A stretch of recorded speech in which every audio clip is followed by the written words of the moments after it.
The penultimate episode of House of the Dragon Season 2 begins with Rhaenyra and Adam of Hull facing off on the beach, with their dragons scratching and snarling behind them. In case Adam was not aware, Rhaenyra informs him she's the queen of the Seven Kingdoms, and by the way, that dragon he's been riding around on is her property. Adam bends the knee, which takes Rhaenyra a bit by surprise. "You kneel quickly for a man so suddenly elevated," she says. He admits he's been loyally serving House Valerian as a shipwright, but if the gods call me to greater things, who am I to refuse them? Still hung up on the blood of the dragon thing, Rhaenyra wants to know of his parentage, but he leaves out the fact that her former father-in-law and current hand, Corlys Valerian, is his father. As they fly back to Dragonstone, Jace watches their arrival. Though the Dragonseed plot was his idea, he's none too pleased by this turn of events. Neither is Lord Bartimos, who huffs that the lowborn Corlys, with all that dragon blood pumping in his veins, pretends he has nothing to do with this whole incident, giving his son a well done, and nothing more when he visits him in the very nice digs he now gets as a dragon rider. In a meeting with Rhaenyra, Mysaria suggests she's been looking for dragon riders in the wrong places, and perhaps should be looking under the sheets and in the workhouse. Just as Robert Baratheon would later litter King's Landing with his own bastards, like the rowing extraordinaire and future Lord of Storm's End, Gendry Rivers. There are loads of silver-haired Targaryen progeny among the small folk.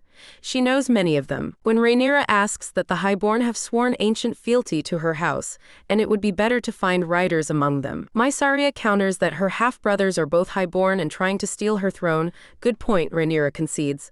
Well then, let us raise an army of bastards. Being bastard-born, Jace is no fool for what this whole plan means for his claim to the throne and is quite put out. His paternal parentage can be doubted, but he can argue for his legitimacy as heir because he has a dragon. But if a bunch of bastard-born Targaryen are running around with dragons, that throws the whole system by which they rule into chaos. Rhaenyra believes this is the only way they can end the war quickly and without bloodshed, but Jace wants her to put him before the kingdom. It's a choice she just cannot make. House Tully arrives at Harrenhal with Lord Oscar Tully as its new head. If Daemon thought he could bully the young lad into doing his bidding because Oscar is a teenager, he soon finds he has not a fish but a shark in his midst. Displaying the type of moxie that would make Lyanna Mormont proud, Oscar outmaneuvers Daemon in a meeting with the Riverlords, who hate Daemon and Lord Blackwood for their crimes against the innocent and demand justice. Proving himself worthy of his new title, Oscar sentences Lord Blackwood to die for his crimes, but makes Daemon dispense his justice. Blackwood claims he only did what he did on Daemon's orders, but Oscar coolly says, "You did it because you wanted to." Daemon knows that the only way to get Oscar's army is to carry out his sentence, so he reluctantly brings Darksister down on Willem's head. Later, when Daemon has another vision of his brother Viserys, he's decrepit and holding his crown in sorrow. Viserys admits he never wanted to rule and that the crown crushes whoever wears it. He holds it out to Daemon and asks, "Do you want it still?" Daemon doesn't look so sure. It's a somewhat quiet week on Team Black, as Larys keeps news of Seasmoke's new rider to himself to spite Aemond, who is sending members of the Kingsguard to the Wall for their failure in riot. Full of plots, Larys has demanded that Grandmaster Orwyle get the disfigured Aegon up and out of bed to practice walking. Still racked with pain, Aegon screams as he tries, but when Orwyle tells Larys the king needs to rest, Larys says it will be long before he may rest again. After Orwyle tends to Alicent's knife wound, the Dowager Queen reflects on the fact that she's spent her whole life sacrificing for the good of the kingdom, only to be met with a blade during the riot. Questioning the point of her life, she decides it's time she had a vacation and goes camping in the nearby woods. With Criston gone, she brings along only her sworn protector, Lord Rickard Thorne, who sets up their tents and mines camp while quietly thinking the queen has lost her mind. As Alicent rides and swims alone, she enjoys a freedom she's never had before, and might not return to her place at court as a result. Rhaenyra might have one new dragon rider in Adam, but she still has dragons to spare. With Mysaria's knowledge of the lowborn Targaryens of Flea Bottom, they send Alan of Hull, who, unlike his brother, wants to remain of salt and sea, to King's Landing with the message that Rhaenyra seeks dragon riders of Targaryen blood, lowborn or not. The message makes it to both Ulf the White and Hugh Hammer, who admits to his wife that his mother was a Targaryen-born prostitute. Along with many silver-haired men and women, Hugh and Ulf board the boat to Dragonstone. Rhaenyra watches as they enter the castle. Though the Dragon Keepers helped with Sir Darkland's attempt to ride Seasmoke, this collection of lowborn Targaryens is too much for them. They tell Rhaenyra in Valryan that they will take no part in this folly, dressed in one of the most impressive red gowns she owns. Rhaenyra comes before her little-known relatives and warns them of the dangers that they face.